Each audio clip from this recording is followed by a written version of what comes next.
Balancing of chemical equation यानी समीकरण का संतुलन। तो इस वीडियो में हम समीकरण संतुलन के बारे में सीखेंगे। तो ये रहा क्वेश्चन। पहले समीकरण संतुलन किसे कहते हैं?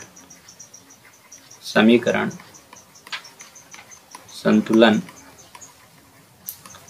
किसे कहते हैं? उदाहरण सही समझाना है, ठीक है। उदाहरण सहित समझाइए, ठीक है। इसका आंसर करते हैं, ठीक है। समीकरण में तीर, समीकरण में तीर, ये एरो हुआ, ठीक है। तीर के चिन्ह, तीर के चिन्ह के दोनों ओर, दोनों ओर के तत्वों के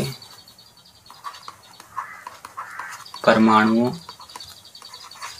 की संख्या को बराबर, परमाणु की संख्या को बराबर करने की क्रिया को समीकरण संतुलन कहते हैं। समीकरण संतुलन कहते हैं, ठीक है। चलिए एग्जाम्पल लेते हैं, उदाहरण।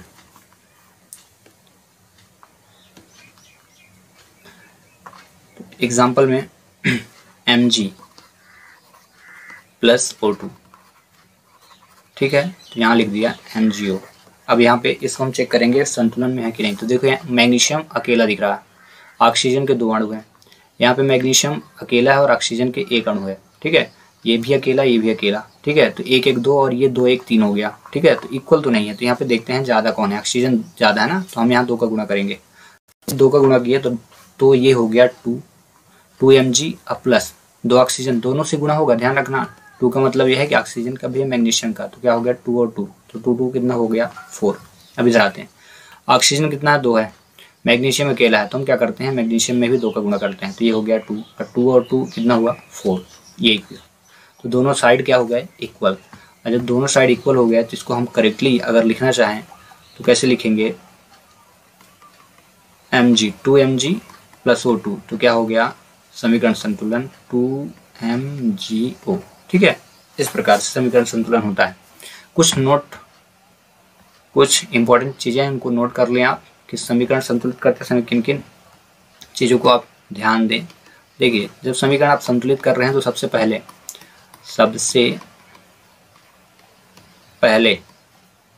पहले hydrogen, oxygen, nitrogen, chlorine, bromine, iodine, इनको संतुलित करें। आयोडीन के परमाणुओं की संख्या को बराबर करें, दोनों तरफ बराबर करें। इस चीज़ को याद रखना, ठीक है, सबसे इम्पोर्टेंट चीज़ है। हाँ, अगली नोटिस, समीकरण संतुलन की 2 विधियाँ होती हैं, ठीक है। समीकरण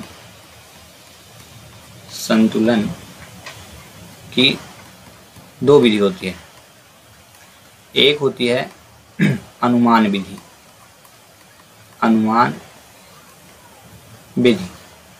और दूसरी होती है आंशिक समीकरण विधि। आंशिक समीकरण विधि आपकी इस साल के जो सिलेबस में है उसका नाम है अनुमान विधि, जिसे क्या कहते हैं, हिट एंड ट्रायल मेथड। इसको याद रखना, हिट एंड ट्रायल मेथड। और इसको बोलते हैं partial equation method. Partial equation method. ठीक है, तो ये जो समीकरण हम संतुलित कर रहे हैं, ये जो समीकरण हमने अभी संतुलित किया, तो पूछा, अगर कोई आपसे पूछे कि इसको किस विधि द्वारा संतुलित किया गया है, तो आपको क्या बताना है? Heat and trial method. Heat and trial method के द्वारा इसको हम संतुलित किए हैं। ठीक है, इस चीज़ को याद रखना है, हीट एंड ट्रायल मेथड के द्वारा ये क्या हो गया? संतुलित हुआ है इक्वेशन। तो देखिए यहाँ गौर के, समीकरण संतुलित करना क्या है? समीकरण के तीर के, ये जो एरो है, ये एरो हुआ, तीर के चिन्ह के दोनों ओर के तत्वों के परमाणु, दोनों ओर, इधर भी ये लेफ्ट हैंड साइड कहलाता है, ये लेफ्ट हैंड साइड, इधर भी, और इधर हो गया RHS, राइट हैंड साइड। दोनों तरफ के एलिमेंट परमाणुओं की संख्या को बराबर करने की क्रिया है। लेफ्ट हैंड साइड पे कितने परमाणु हैं, राइट हैंड साइड पे कितने परमाणु, दोनों तरफ को इक्वली हम जब कर लेंगे तभी समीकरण संतुलन कहलाएगा। ठीक है, एक एग्जांपल लेते हैं। ठीक है, आसान सा एग्जांपल, CaCO3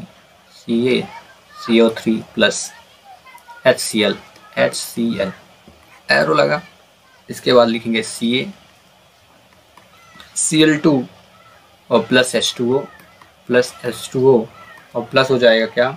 CO2।